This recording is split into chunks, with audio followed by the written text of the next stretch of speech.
শোনো রে মানুষ ভাই, শোনো রে মানুষ ভাই, জীবনের কোনো মূল্য নাই। শোনো রে মানুষ ভাই, জীবনের কোনো মূল্য নাই। জগতের কোনো মূল্য নাই, দুনিয়ার কোনো মূল্য নাই। জগতের কোনো মূল্য নাই, দুনিয়ার কোনো মূল্য নাই। শোনো রে মানুষ ভাই, জীবনের কোনো মূল্য নাই। শোনো রে মানুষ ভাই, জীবনের কোনো মূল্য নাই। যতই করো পাকা বাড়ি, টাকা পয়সা জমিদারি, যতই করো পাকা বাড়ি, টাকা পয়সা জমিদারি, একদিন যাবি সবই ছাড়ি, একদিন যাবি সবই ছাড়ি, উপায় কিছু নাই। শোনো রে মানুষ ভাই, জীবনের কোনো মূল্য নাই। শোনো রে মানুষ ভাই, জীবনের কোনো মূল্য নাই। জগতের কোনো মূল্য নাই, দুনিয়ার কোনো মূল্য নাই। শোনো রে মানুষ ভাই, জগতের কোনো মূল্য নাই। শোনো রে মানুষ ভাই, দুনিয়ার কোনো মূল্য নাই। যতই করো দৌড়াদৌড়ি, প্রাণপণে চালাও গাড়ি, যতই করো দৌড়াদৌড়ি, প্রাণপণে চালাও গাড়ি, হঠাৎ পায়ে পড়বে বেরি, হঠাৎ পায়ে পড়বে বেরি, চলার উপায় নাই। শোনো রে মানুষ ভাই, জীবনের কোনো মূল্য নাই। শোনো রে মানুষ ভাই, জীবনের কোনো মূল্য নাই। জগতের কোনো মূল্য নাই, দুনিয়ার কোনো মূল্য নাই। শোনো রে মানুষ ভাই, জীবনের কোনো মূল্য নাই। শোনো রে মানুষ ভাই, জীবনের কোনো মূল্য নাই। জায়গা পুত্র পারি বাড়ি, আসবে না তো আসবে না তোর কাছে তোরি, জায়গা পুত্র পারি বাড়ি, আসবে না কেউ কাছে তোরি, আস্তে আস্তে যাবে সরি, আস্তে আস্তে যাবি সরি, পাবে পাশে পাবি না। শোনো রে মানুষ ভাই, জীবনের কোনো মূল্য নাই। শোনো রে মানুষ ভাই, জীবনের কোনো মূল্য নাই। যতই করো টাকা পয়সা, মিটবে না তোর মনের আশা, যতই করো টাকা পয়সা, মিটবে না তোর মোহনের আশা। নেক আমল বিনা কারো, নেক আমল বিনা কারো, উপায় তো আর নাই। শোনো রে মানুষ ভাই, জীবনের কোনো মূল্য নাই। শোনো রে মানুষ ভাই, জীবনের কোনো মূল্য নাই। জগতের কোনো মূল্য নাই, দুনিয়ার কোনো মূল্য নাই। শোনো রে মানুষ ভাই জীবনের কোনো মূল্য নাই। শোনো রে মানুষ ভাই জীবনের কোনো মূল্য নাই। শোনো রে মানুষ ভাই দুনিয়ার কোনো মূল্য নাই।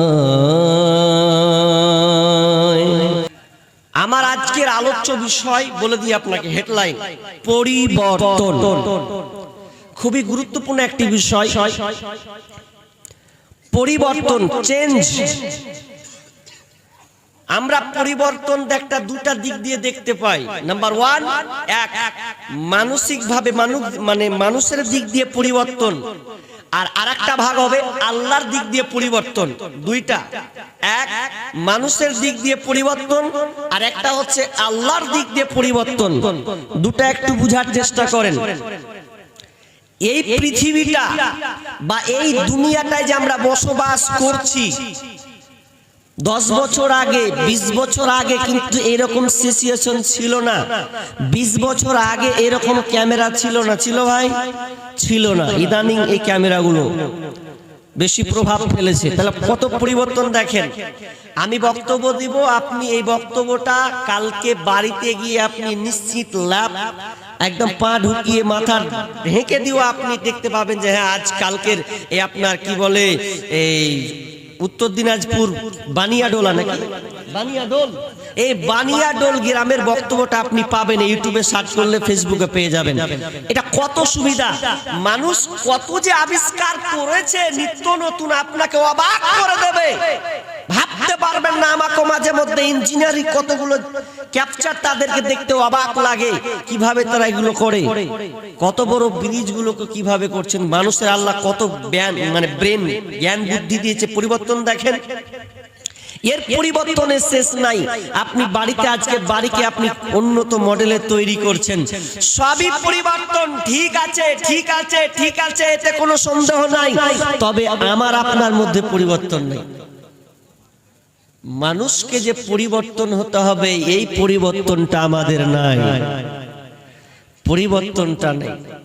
এখন আমরা বলছি যে পরিবর্তন নাই, মানুষ মার খাচ্ছে, অথচ দেখবেন সারা পৃথিবীতে 800 কোটি মুসলিম 800 কোটি মানুষ বসবাস করে। এর মধ্যে যদি আপনি দেন তো চেনে ছেটে ছুটে 200-250 কোটি হয়তো মুসলিমকে পাওয়া যাবে। এর মধ্যে আপনি 4300টি ধর্ম পাবেন। তার মধ্যে উন্নত মানের 10টি প্রধান ধর্মকে বেছে নেওয়া হয়েছে। তার মধ্যে সবচাইতে শ্রেষ্ঠ হচ্ছে দ্বীন ইসলাম। এই মুসলিম জাতি আমরা হচ্ছি মুসলমান। এরপর দেখবেন সারা পৃথিবীতে যত ধর্মগ্রন্থ আছে বা যত ধর্ম আছে, যত প্রচার প্রসার রয়েছে, তার মধ্যে দেখবেন মুসলিমরা বেশি মার খায়। তো মারটা খাচ্ছি কেন? কেন খাচ্ছি? পরিবর্তন বিষয় আমার পরিবর্তন। কেন মারটা আমরা খাচ্ছি একটু গবেষণা করেছেন?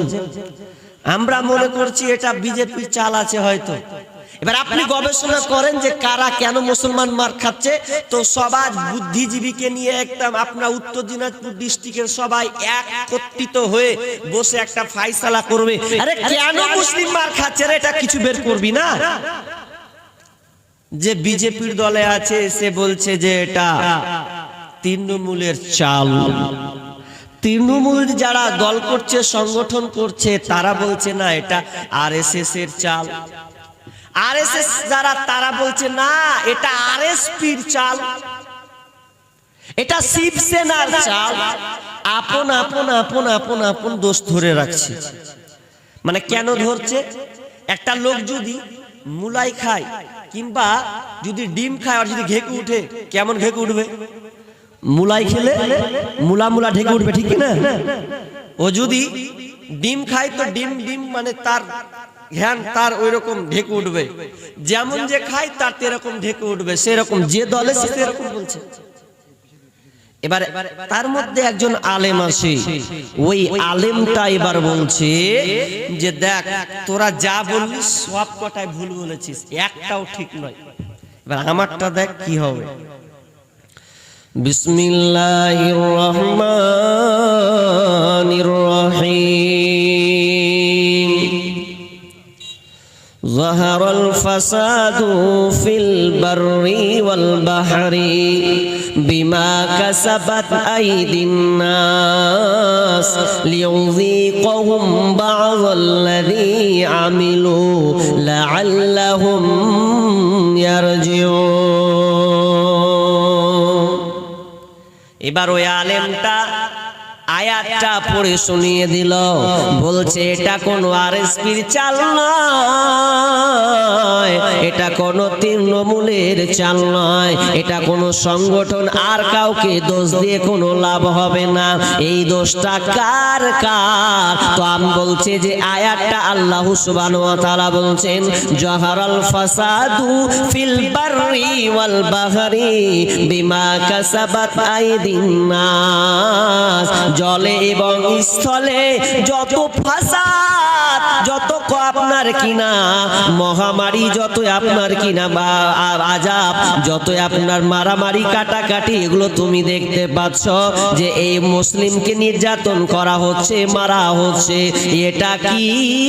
বিমা কাসাবাত আইদিন নাস, এটা তার কৃত কর্মের কারণে। আমরা মুসলমান নিজেরাই নিজে এই বিপদটা আমরা ডেকে নিয়ে এসেছি।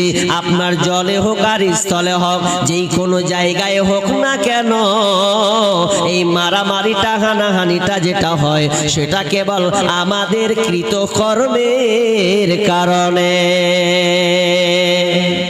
লিউযীকুহুম বা'দাল্লাযী আমিলু, এবং আমার আল্লাহ বলছেন ওরে শুনেলে তোরা যারা এখানে বসে আছিস, কাউকে আঙুল দিবি না, কাউকে দোষারোপ তোরা করবি না, কাউকে আঙুল তুলে বলবি না তোর কারণে হয়েছে। না না না, এটা আমরা হচ্ছি নিজেরাই দোষী। যে আল্লাহ বলছেন লিউযীকুহুম বা'দাল্লাযী আমিলু, তোমাদের অনেক কর্মের কারণে এই আপনার পাপ আস্বাদন করা হয়, যাতে করে তোমরা লাআল্লাকুম ইয়ারজিউন, যাতে করে তোমরা দিনে ফিরে আসতে পারো, আমার দিকে ফিরে আসতে পারো। এটা ছাড়া আর কোনো কারণ নয়। মানুষই তো নয় আমরা, নিজেকে আগে মানুষ প্রমাণ করুন, তারপরে তো যাবেন যে কার দোষ কার ত্রুটি। নিজেকে নিজের ভাইয়ের সঙ্গে তো সম্পর্ক নয়, ভাইকে কিভাবে সম্মান দেব? ভাইয়ে ভাইয়ে তো ফাটাফাটি চলছে, জায়গা নিয়ে মারামারি চলছে। আরে কত পেপার পত্রিকা দেখলাম কাতাল করে দিয়েছেন, হত্যা করে দিয়েছেন। যাকে আপনি বন্ধু ভাবছেন যে আমার বন্ধু উপকার করবে, ও আপনার আগে তল কেটে দিয়ে পালিয়ে গেছে। আরে যাকে বিশ্বাস করলাম সে আমার এত বড় ক্ষতি করলো, নিজেরাই তো করে দিয়েছি। ইট পাথরের শহর জুড়ে মাটির কোনো মানুষ নাই, কোথায় গেলে পাব বলো কাদা মাটির মানুষ ভাই। ইট পাথরের শহর জুড়ে মাটির কোনো মানুষ নাই, কোথায় গেলে পাব বলো কাদা মাটির মানুষ ভাই। আকাশ চুম্বি দালান কোঠা এই শহরে ভরা, মানুষ গুলি হৃদয় যেন পাথর দিয়ে গড়া, হায় রে পাথর দিয়ে গড়া। আকাশ চুম্বি দালান কোঠা এই শহরে ভরা, মানুষ গুলি হৃদয় যেন পাথর দিয়ে গড়া, হায় রে পাথর দিয়ে গড়া। মাটির মানুষ হইয়া যেন, মাটির মানুষ হইয়া যেন মাটির ছিটা নাই, কোথায় গেলে পাব বলো কাদা মাটির মানুষ ভাই, কোথায় গেলে পাব বলো কাদা মাটির মানুষ ভাই। ইট পাথরের শহর জুড়ে, ইট পাথরের শহর জুড়ে মাটির কোনো মানুষ নাই, কোথায় গেলে পাব বলো কাদা মাটির মানুষ ভাই, কোথায় গেলে পাব বলো কাদা মাটির মানুষ ভাই। ইট পাথরের দালান গুলি যেমন করে গাথা, মানুষগুলির মনটা যেন মিলে গেছে সেথা, হায়রে মিলে গেছে সেথা। ইট পাথরের দালানগুলি যেমন করে গাথা, মানুষগুলির মনটা যেন মিলে গেছে সেথা, হায়রে মিলে গেছে সেথা। মাটির মানুষ হইয়া যেন, মাটির মানুষ হইয়া যেন মাটির ছিটা নাই। কোথায় গেলে পাব বলো কাদা মাটির মানুষ ভাই, কোথায় গেলে পাব বলো কাদা মাটির মানুষ ভাই। ইট পাথরের শহর জুড়ে মাটির কোনো মানুষ নাই, কোথায় গেলে পাব বলো কাদা মাটির মানুষ ভাই, কোথায় গেলে পাব বলো কাদা মাটির মানুষ ভাই। মানুষ আর মানুষকে পাওয়া যায় না, মানুষকে মানুষ মনে করা হয় না। মনে হয় হাত পাতার চোখ কান দেখে লাগে মানুষ, কিন্তু আসলে প্রকৃত মানুষ নয়। যখন তার কাছে যাওয়া হয় সে আপনার গোড়ালি কেটে দিয়ে বসে আছে, তাহলে লোকটাকে আপনি কিভাবে মানুষ করবেন, মানুষ ভাববেন?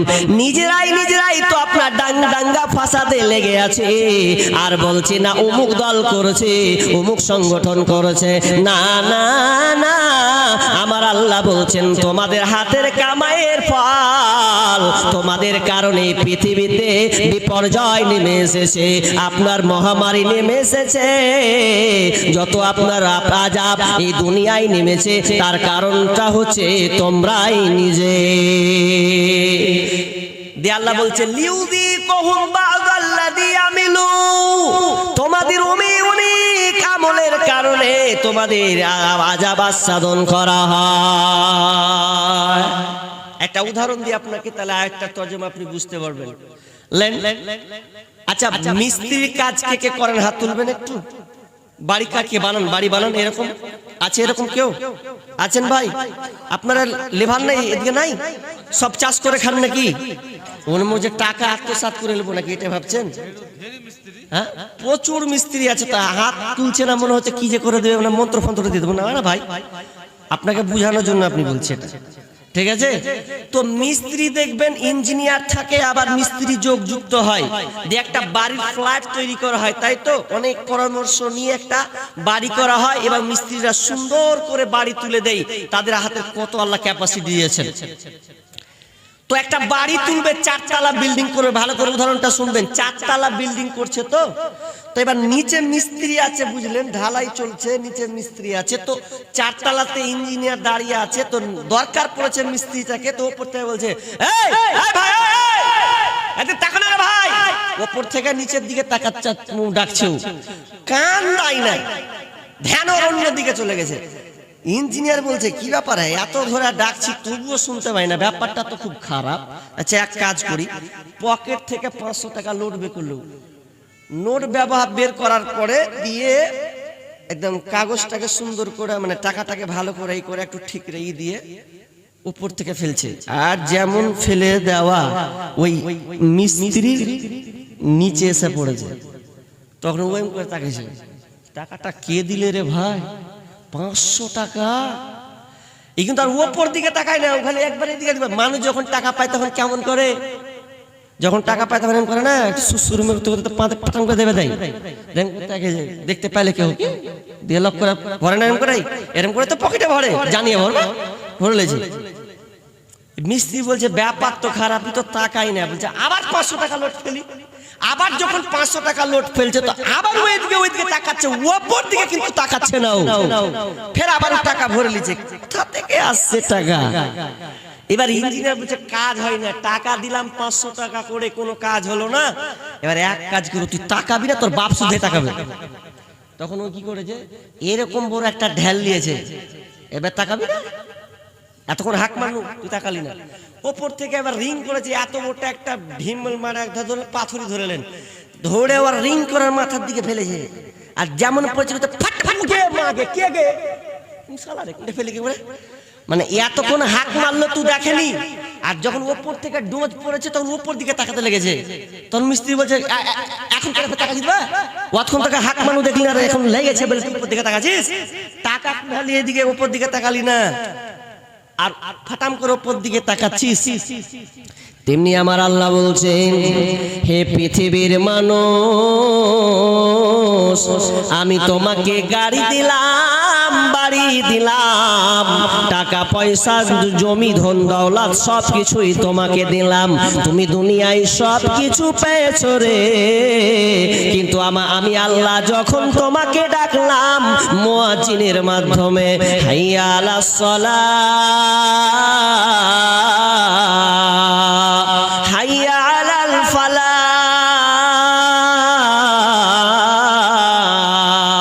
মুয়াজ্জিন আজান দেয় হাইয়া আলাস সালাহ, এর মানে হচ্ছে তুমি নামাজের দিকে এসো। হাইয়া আলাল ফালাহ, যদি তুমি কল্যাণ নিতে চাও, আপনার শান্তি পেতে চাও, ফালা নিতে চাও, তাহলে তুমি মসজিদে এসে ঢুকে যাও। তো আমার আল্লাহ এটা মুয়াজ্জিনের মাধ্যমে প্রতিদিন 5 বার ডাকে। এরপরে আপনি আল্লাহর মসজিদে হাজির দিচ্ছেন না, যে আমার আল্লাহ বলছেন এগুলো যত ফাসাদ তোদের কারণেই হচ্ছে, এগুলো তোদের হাতের কামাইয়ের কারণে হচ্ছে। আর আমি যে আযাবগুলো দিচ্ছি, কেন দিচ্ছি? লাআল্লাহুম ইয়ারজিউন, যাতে করে বান্দা তুই যেন আমার মসজিদে এসে ঢুকে যাস, যাতে তুই আমাকে চিনতে পারিস, স্যালেন্ডার হয়ে যাস, মাবুদ রে ভুল করেছি। এই জন্য আল্লাহ সুবহানাহু ওয়া তাআলা মাঝে মধ্যে আমাদের কৃতকর্মের ফলগুলো দিয়ে আমাদের আযাবগুলো পাঠান। এরপরে আল্লাহ বলছেন, ওয়ামা আসাবাকুম মিন মুসিবা ফাবিমা কাসাবাত আইদিকুম ওয়া ইয়াফু আন কাসীর। আমার আল্লাহ বলছেন, ওয়ামা আসাবাকুম মিন মুসিবা, তোমাদের যত বালা মুসিবত আছে,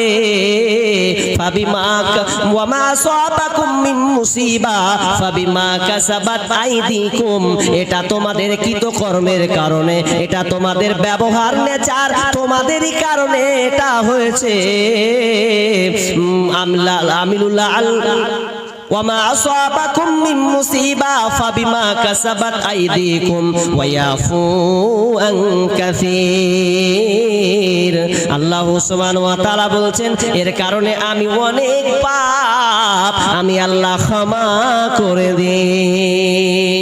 মনে রাখবেন, যদি আপনার জ্বর হয়, যদি আপনার পেটে ব্যথা হয়, যদি আপনার কোনো শরীরের অসুস্থতা বোধ হয়, তো জানবেন এটা আল্লাহ আপনার উপরে দয়া করেছে। কারণ হাদিসে বলা হয়েছে, কারণ মানুষের শরীরে যদি জ্বর হয়, এই জ্বরের বিনিময়ে অনেক পাপ আল্লাহ ক্ষমা করে দেয়, যাতে বান্দা মুক্ত হয়ে যায়, নিষ্পাপ হয়ে যায়। এবারে একটা আমি উদাহরণ দিই, একটা দিয়েছি আর একটা উদাহরণ নেন। মা কত দামি জিনিস, মা পৃথিবীতে কত দামি জিনিস। ওই মা সন্তানকে কত ভালোবাসে, কত স্নেহ করে, কত মায়া মমতা দিয়ে বাচ্চাকে আগলে রাখে। এখন ঠান্ডার সময়, শীতের সময়, মা সকালে সন্তানকে সুন্দর করে সাজিয়ে দিয়েছে, আর বলেছে, বেটা রে তুই এখন খেল, আমি রান্না করব, রান্না করে খাবারটা তোকেই দেব। এবার মা রান্নায় চলে গেছে, রান্না করছে, এমন সময় দেখবেন বাচ্চারা দুষ্টুমি শুরু করে। তো এমন দুষ্টুমি শুরু করেছে, মা কিন্তু আগে সাজিয়ে দিয়েছে। এবার সাজিয়ে দেওয়ার পর যখন সুন্দর করে সাজিয়ে দিয়েছে, দেখবেন বাচ্চা আবার কাদা নিয়ে ঘাটতে শুরু করেছে, পোশাককে পূর্ণ ঘিনিয়ে দিয়েছে, নোংরা করে দিয়েছে। মা যখন রান্না বান্না করলো, রান্না বান্না করার বোঝা হারে আমি সন্তানকে আমার বেটাকে আমার বেটিকে সুন্দর করে সাজিয়ে দিলাম, এরপরে সে আবার সে নোংরা হয়ে গেছে। তখন মা সন্তানটাকে একটু কিনা মারতে মারতে মারতে মারতে পুকুরের ধারে নিয়ে গেল।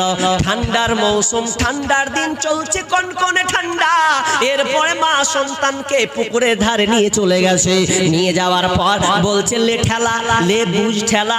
তো সন্তানের গা থেকে কাপড় খুলছে, উলঙ্গ করে দিয়েছে, আর একটু করে থাবা মারছে আর মারছে আর বকছে, আর সুন্দর করে সন্তানটাকে আপনার পরিপাটি সুন্দর করে সাজিয়ে দিচ্ছে, ধুয়ে দিচ্ছে। আবার ওই সন্তানটাকে নতুন পোশাকটা পরিয়ে দিয়েছেন। তো বলেন তো মা কি অবশ্যই ঠিক আপনার কিনা? মা কি আপনার কিনা ওই পাবলিকের মতন কি মেরেছে? না, ওটা মহব্বতের মার মেরেছে যে আমার সন্তান কেন খেলতে গেল।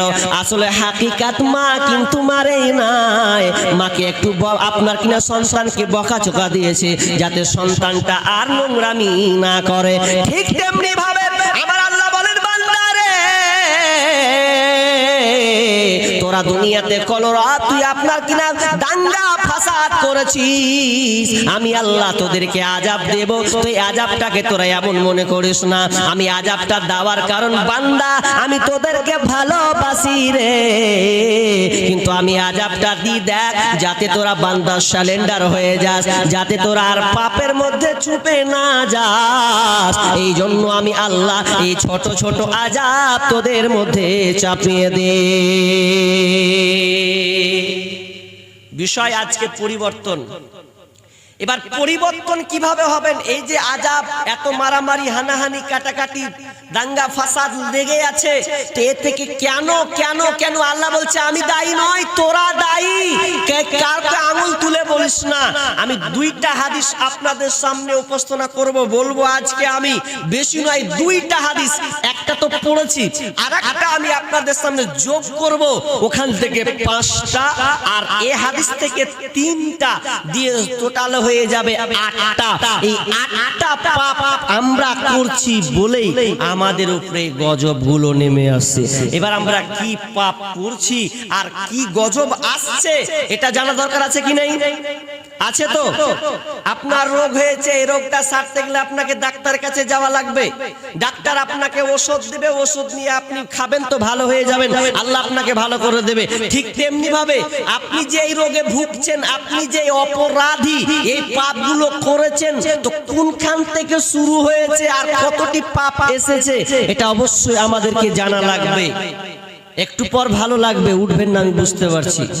এর ভিতরে ঢুকে গেলে আরো গভীর তথ্য কিছু কথা আছে। তবে আল্লাহ বলছেন শোন, সূরা রাদ আপনি খুলুন, 11 নম্বর আয়াত।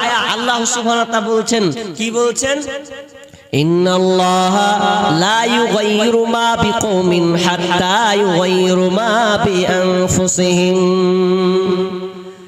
ইন্নাল্লাহা লা ইউগাইয়িরু মা বিকওমিন, আল্লাহ সুবহানাহু ওয়া তাআলা বলছেন নিশ্চয় আল্লাহ সুবহানাহু ওয়া তাআলা কোন জাতির অবস্থাকে ততক্ষণ পর্যন্ত পরিবর্তন করেন না, কোন জাতির অবস্থাকে পরিবর্তন করেন না যতক্ষণ না তারা নিজের অবস্থানকে পরিবর্তন করে।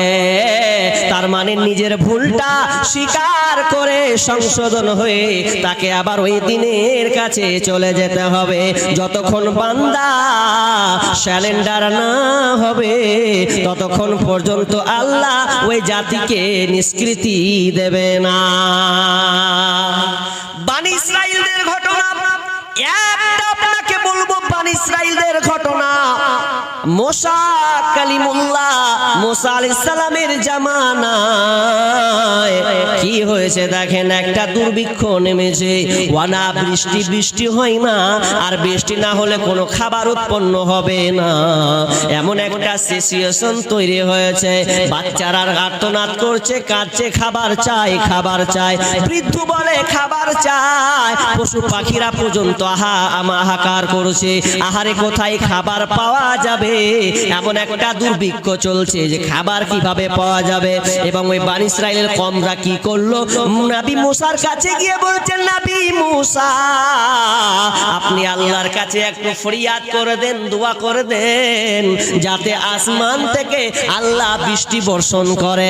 আর বৃষ্টি হলে তো দুনিয়ার ফসল আবাদ হবে, দুনিয়াতে ফসল আসবে, নচেত সম্ভব নয়। আমরা তো গেলাম পশু পক্ষী পর্যন্ত সব অনাহারে রয়েছে, মারা যাচ্ছে। এবার নবী মুসা আল্লাহকে দোয়া করছেন, রব্বুল আলামিন ইয়া রাব আপনি আমাদের বৃষ্টি দেন। আমরা তো গুনাহগার বান্দা, কিন্তু ছোট ছোট নিষ্পাপ বাচ্চাগুলো আছে আপনার কিনা, ছোট ছোট বাচ্চা। শুধু তাই নয়, দুনিয়ার পশু পাখিরা রয়েছে, বন জঙ্গলের পশুরা রয়েছে, ওরা পর্যন্ত অনাহারে মারা যাচ্ছে। মাবুদ রে, এই পানে আমাদের এই অবস্থা দেখে তুমি আমাদেরকে বৃষ্টি দাও। আল্লাহ আপনার কিনা বলছে, আসমান থেকে বলছে, মুসা রে এ দোয়া কবুল হবে না, হবে না, হবে না। কেন হবে না? যতক্ষণ পর্যন্ত স্যালেন্ডার না হবে।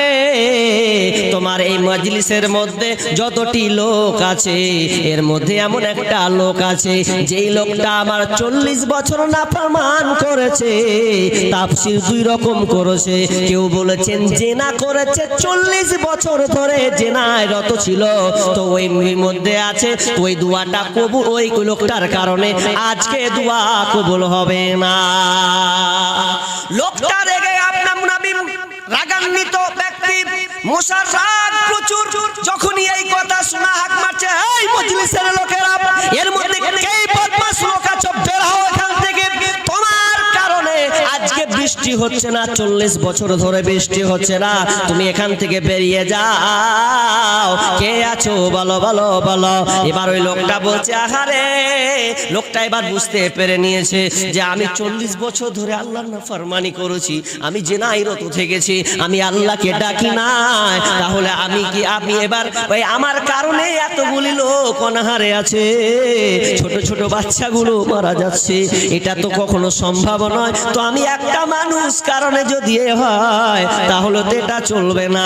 এবার লোকটা বলছে যে আমি বেরিয়ে যাব। তো কেমন করে বেরিয়ে যাব? সবাই তো আমাকে চিনতে পারবে যে এই লোকটার কারণে আজকে অনাবৃষ্টি হয়েছে, বৃষ্টি হচ্ছে না, খাবার পাচ্ছে না।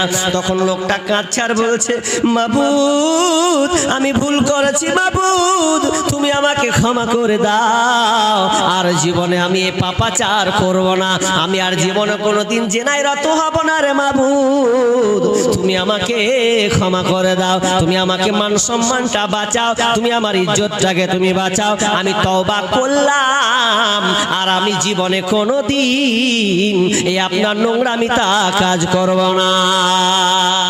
আর যেমনই বলা, যেমনই সঙ্গে সঙ্গে বলা, বৃষ্টি শুরু হয়ে গেল।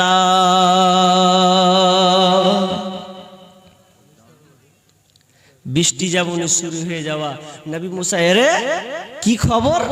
একটু আগে আল্লাহ বললে বৃষ্টি হবে না, ফের বৃষ্টি শুরু হয়ে গেল। কোন লোক তো পালায়নি, সবাই তো আছে, কেউ তো বের হয়নি। তখন বলছে এটা কি করে সম্ভব? এবার আল্লাহকে বলছে, নবী মুসা বলছে, মাবুদ রে, কই কেউ তো মজলিস থেকে বের হলো না, তবু তুমি বৃষ্টি দিয়ে দিলে কেন? তখন আল্লাহ বলছেন, নবী মুসা রে, লোকটা তওবা ইস্তিগফার করেছে, সে আমার কাছে স্যালেন্ডার হয়ে গেছে। শুধু তাই নয়, সে নিজেকে সঁপে দিয়েছে আর বলেছে পাপের ব্যাপার যেন পৃথিবীর কেউ না জানে। এই জন্য আমি আল্লাহ কি করলাম, ওই সময় বান্দাকে আমি ক্ষমা করে দিলাম। আর যেমনই ক্ষমা করে দেওয়া, আর যেমনই ক্ষমা করে দিলাম, তার মানে লোকটা ভালো হয়ে গেল, আর জীবনে সে অন্যায় কাজ করবে না। এই জন্য আমি আল্লাহ বৃষ্টি দিলাম। এবার নবী মুসা বলছে, আল্লাহ ওই বান্দাটাকে কি একটু দেখতে পাওয়া যাবে? আল্লাহ বলছে, না না, ওই বান্দাকে দেখার কোনো প্রয়োজন নাই, ও আমার সঙ্গে স্যালেন্ডার হয়ে গেছে। আল্লাহ বান্দার সঙ্গে এটা কম্পেয়ার, তাদের মধ্যে আলাপ আলোচনা হয়ে গেছে, আর দেখতে পাপকে পাওয়া যাবে না। আমরা ওই কথাটা আল্লাহ সুবহানাহু ওয়া তাআলা বলছেন, ইন্নাল্লাহা লা ইউগাইয়িরু মা বিকওমিন হাত্তা ইউগাইয়িরু মা বিআনফুসিহিম। আল্লাহ সুবহানাহু ওয়া তাআলা বলছেন, যতক্ষণ কোন জাতি নিজের অবস্থা পরিবর্তন না করবে, তো আল্লাহ ততক্ষণ পর্যন্ত ওই জাতির অবস্থা পরিবর্তন করবেন না। তার মানে আমরা যদি স্যালেন্ডার না হয়, যদি আমরা দিনের পথে ফিরে না আসি, তাহলে দেখবেন আজকে এনআরসি কেন, আজকে করোনা কেন, এমন এমন বিপদ আসবে রে, যে বিপদগুলো আসবে আর আপনি আল্লাহকে বলবেন কোনো লাভ হবে না।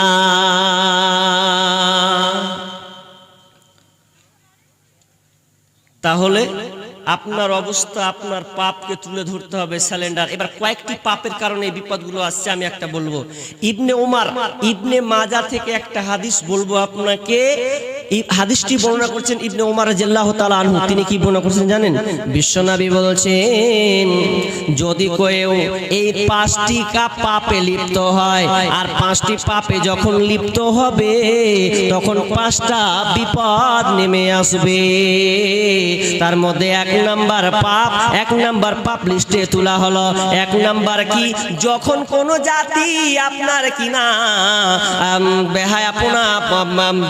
বেহায়াপনা করবে, এক কথায় ব্যভিচারে লিপ্ত হবে, ফিতনা ফাসাদ ব্যভিচার আপনার কিনা ভয়াবহ, পরকিয়া পরনিন্দা, যখন এই পরকিয়া বেড়ে যাবে, সমকামিতা বেড়ে যাবে, তখন আল্লাহ তাআলা আপনার কিনা পাপ আযাব পাঠাবেন। তো আযাবটা কি? সেটা হচ্ছে রোগ।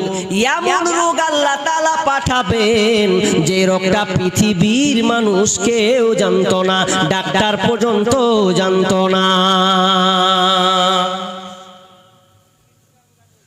এই যে পরকিয়া, সমকামিতা, জিনা, ব্যভিচার, এক কথায় ধরে নিলাম ব্যভিচার। তাহলে এই ব্যভিচারগুলো বাড়ছে না কমছে দিন দিন? বলেন তো, বাড়ছে না কমছে গো?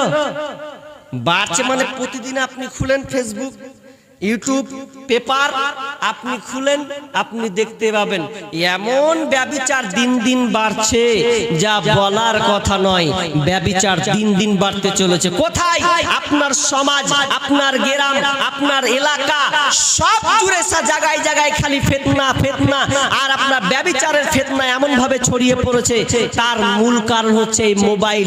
এই মোবাইল যখন এসেছে, তো আস্তে আস্তে আপনার জিনা ব্যভিচার বৃদ্ধি পেয়েছে। বৃদ্ধি পায়নি মানে আজকালকার ছেলেরা কত ফ্যাশন, কত মানে স্টাইল হয়েছে। মোবাইলে ওরা প্রেমিকের নাম্বার রাখছে, তো নাম্বার রাখে না, কত চালাকি করছে জানেন? নাম রেখেছে, দেখেন বলছে আমার মা তো শিক্ষিত, তো কি করব, আমার প্রেমিকার নাম্বার লোড করব, তো কি নাম রাখবো? তো ফস্তা ফস্তা ঢুঁড়া কি লিখেছেন জানেন? তো লিখে দিয়েছে ব্যাটারি লো। কি লিখেছে? ব্যাটারি লো, যাতে বুঝতে না পারে।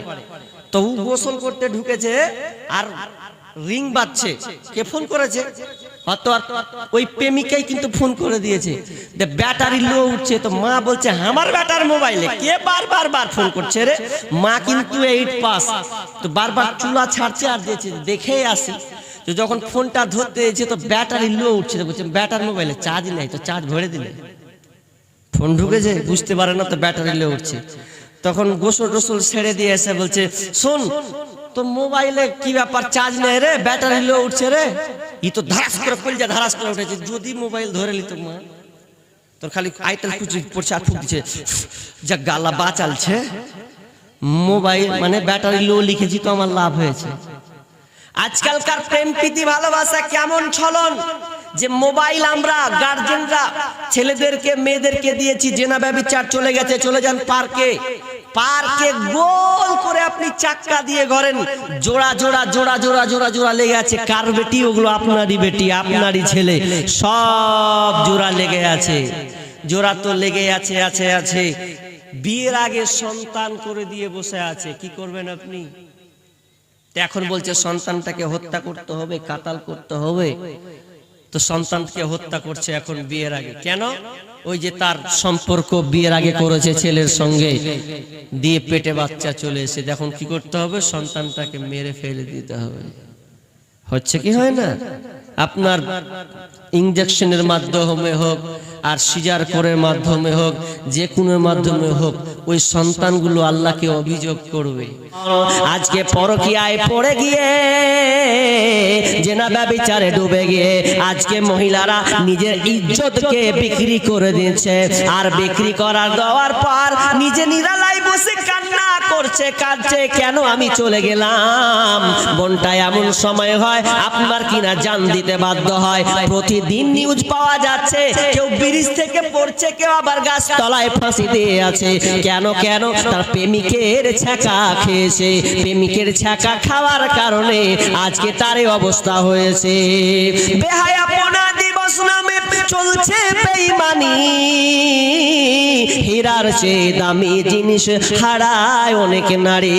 দুষ্টু ছেলের মিষ্টি কথায় পরে নারী ফাঁদে, সব হারিয়ে বোনটি আমার বসে বসে কাঁদে। প্রেমের নামে চলছে এখন অশ্লীলতার ছোঁয়া, কত মনে নারীর সম্মান পান্তা ভাতার মোয়া। নারী তুমি সম্মানিতা, সব ঘরেরই আলো, লাগলে ছোঁয়া পঙ্কিলতার জীবন হবে কালা। পরকীয়া দিন দিন এমন করে বেড়েছে যে সমাজটা রসাতলে চলে গেছে, কেউ কাউকে ঠেকানো পর্যন্ত যায় না। পরকীয়া যেমন বাড়বে, যেমন আপনার ব্যভিচার, জেনা ব্যভিচার বাড়বে, তখন আপনি জানবেন যে আল্লাহ তাআলা এমন রোগ আপনাকে দিয়ে দেবে, এমন রোগ আবিষ্কার হবে যে কোনো ডাক্তার পর্যন্ত বলতে পারবে না আরে রোগ হলো কি করে। কিছুদিন আগে তো করোনা হলো তো মানুষ হাই হুতাশ, আরে ছোঁয়া যাবে না, ওই বাড়িতে থাক, এই রাস্তাঘাটে যাওয়া যাবে না, গেলে আমাকে হয়ে যাবে, এমন হয়নি। আরে আপনি সমুদ্র সৈকত গেছেন তো, সমুদ্র সৈকতে যে মেয়েগুলো আপনার তলে ছাতা দিয়ে দিয়েছে, ছাতা দিয়ে একটা সামান্য এই বুকে একটা ছোট্ট কাপড়, নিচে একটা ছোট্ট একটা কাপড় নিয়ে আরামসে এইভাবে নিম করছে আর আনন্দ উল্লাস ফুর্তি করছে।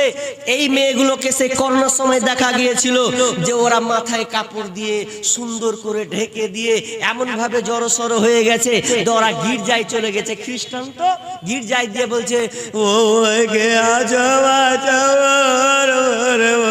কে বাবা বাঁচাও, মানে এমন করছে, অবস্থা খারাপ, করোনা হয়ে গেছে তো বলছে কে আছো আমাদেরকে উদ্ধার করো, আমাদেরকে বাঁচাও। এতদিন তো পরকীয়া পরনিন্দাই করে থাকলে সমাজে বিস্তার হয়নি। পরকীয়া দিন দিন বাড়ছে, স্বামীকে ছেড়ে দিয়ে চলে যাচ্ছে, কোন পরপুরুষের সঙ্গে পালিয়েছে। কত নিবেন?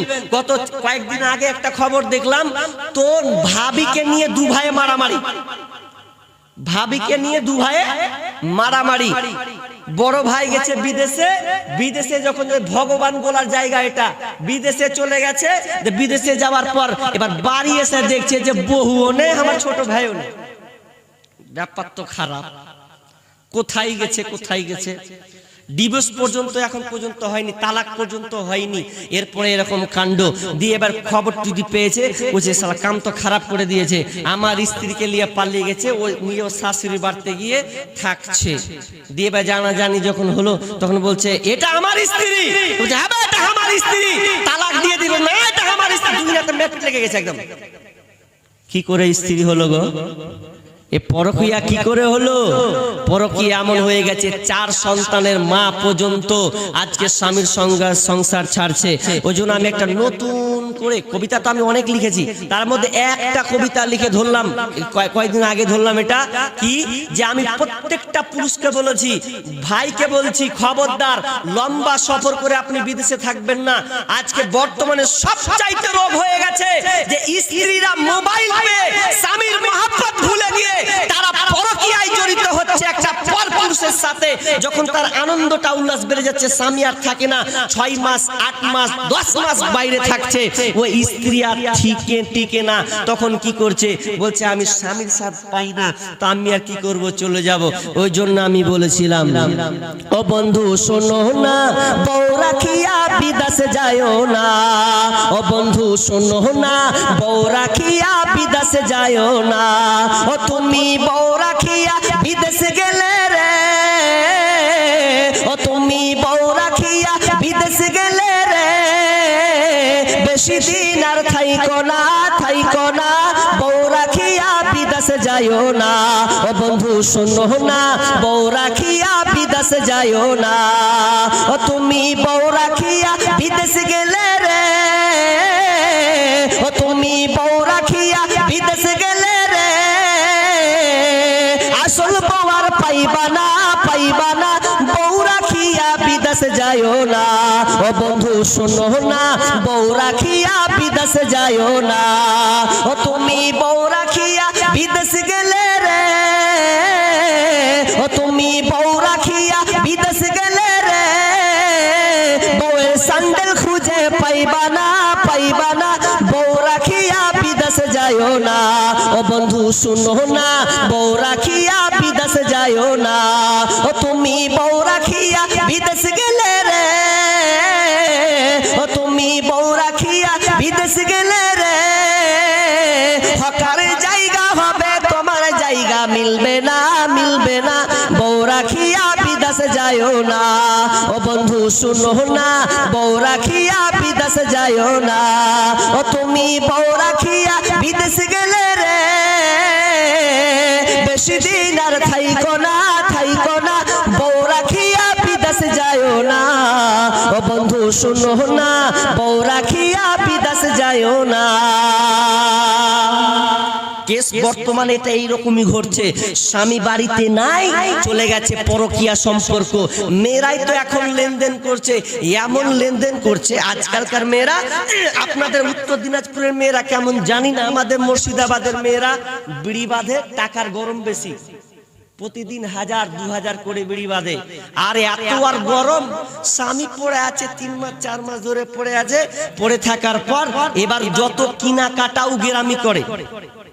হকার আসছে, দুটা পটল লিছে, দুটা আলু লিছে, দুটা বেগুন লিছে, হাত ভরে কথা কইছে, কত গল্প করছে, মাছ যদি ঢুঁড়ছে তো হাত ভরে দিচ্ছে, ভালো মাছ দাও, তোমার এগুলা মাছ নিব না, হাত পুরো ভরে দিছে। ও শুধু তাই নয়, মেয়েদের এত ঝনঝনানি যে ও আপনার কিনা হকারের কাছে, চুরিওয়ালার কাছে চুরি কিনছে, তো চুরি কিনে কইছে, হ্যাঁ জি চুরিটা একটু পড়িয়ে দাও না জি, হয় না, ভেঙে দিচ্ছে সব চুরি জি। হকার কইছে শালা বাম্পার পেয়েছি, হ্যাঁ চুরি ঢুকিয়ে দেবো, মানে তো ভালোই ব্যাপার। তো কইছে তাহলে দাও ভাবি হাতটা দাও। এবার হাতটা যদি দিছে, আপনার হাতটা দেন, হাতটা যখন দিছে তো হাতটা দেওয়ার পরে এবার মেল এখন কইছে ঘোড়া ডিম চুরি পরাবে কি, লেড়ে দিলে, হ্যাঁ কত সুন্দর হাত খানটা জি, ভাবি ঢুকি চুরবে না মানে। তো ঢুকেতে ঢুকেতে ঢুকেতে সেহেলা ছিল 10-15 মিনিট ধরে খালি চুরি ঢুকে দিলেন, আর প্রশংসা করতে করতে করতে মাথা খারাপ।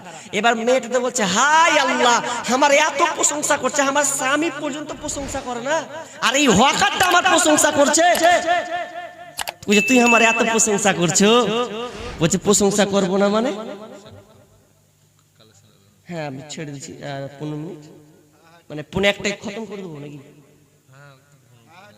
খতম করে দিই তাহলে। আর 5 মিনিট থেকে আমি বিষয়টাকে ঘুরিয়ে নিই, হ্যাঁ জি ঘুরিয়ে নিই, দিয়ে কালেকশনের দিকে চলে যাবে, তো পালিয়ে যাবে সব তো থাকছে। কি বললাম, তো কি বলছে যে চুরি ঢুকার পর এবার এত প্রশংসা করছে, করতে করতে করতে করতে করতে করতে বলছে যে তুমি আমার এত প্রশংসা করলে, তোমার কিন্তু দাদা প্রশংসা করে না। তো কইছে আমার দাদা মাল চিনে, তুমি 1 ঘন্টা, ও দাদা চিনেনি এখন পর্যন্ত। এই করতে করতে যখন ফুসুর ফাসুর করতে করতে করতে করতে করতে করতে সম্পর্কটা যখন তৈরি হয়ে গেল, তখন আর ওকে খুঁজে পাওয়া যায় না। তো একটা ছেলে করে কাঁদছে, মেলে পালিয়ে গেছে, 3 ছেলের মা পালিয়ে গেছে, হকারের সাথে আছেও পালিয়ে যে ছোট ছেলেটা কাঁদছে গো, এমন করে কাঁদছে, হ্যাঁ কাঁদছে। তখন কাছে বাড়ি যখন এসছে, তো কি হলো রে, আব্বাকে দেখে কান্না চলে এসছে, কি হলো রে, ওই যে মাকে পাওয়া যায়, কোনটা গেছে রে, কে জানি ঢুঁড়ে পাওয়া যায় না মাকে, কোনটা ঢুঁড়ে পাবে। 4 সন্তানের মা পালিয়ে গেছে, 4 সন্তান ওরও আছে, 4টা সন্তান, ও পালিয়ে গেছে। আমাদের হাউসনগরের ঘটনা, এটা কিছুদিন আগে ঘটলো। ও মানে 3 সন্তানের 4 সন্তানের বাপ, ও 2 সন্তানের মা, সম্পর্ক স্বামী নাই, চলে গেছেন পালিয়ে কোথায়, তো কোর্ট ম্যারেজ করতে চলে গেছে, বিয়ে করতে। মোবাইল এসে সংসারকে চটনট করে দিয়েছে। তো 1 নাম্বার কি, যে আপনার জেনা ব্যভিচার বেড়ে যাবে। তো 5টা লিস্ট করা আছে, যখনই জেনা ব্যভিচার বেড়ে যাবে তখন আল্লাহ তাআলা অনেক বিপদ, অনেক রোগ চাপিয়ে দেবেন, যেই রোগগুলো আগে ছিল না।